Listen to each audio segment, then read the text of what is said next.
The chain is what makes for a safe and smooth riding experience. Therefore, it should be clean and lubricated at all times. It's easy and you can do it yourself. Here is how.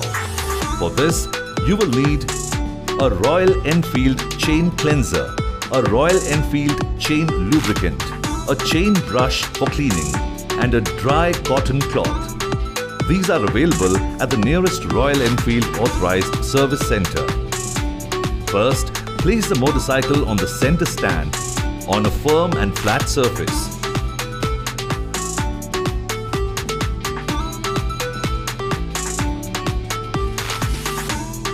Rotate the rear wheel and apply the Royal Enfield chain cleanser spray on the chain link. Leave it to rest for 10 minutes. Then, wipe and clean the chain with the dry cotton cloth. Rotate the rear wheel again and apply the Royal Enfield chain lubricant spray on the chain surface.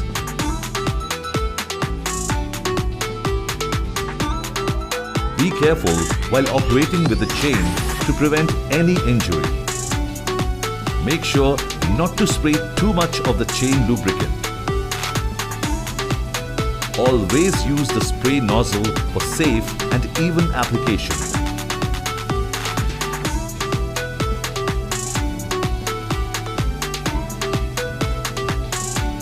And remember not to wash the motorcycle after lubricating the chain. You're all set for your trip. Keep riding.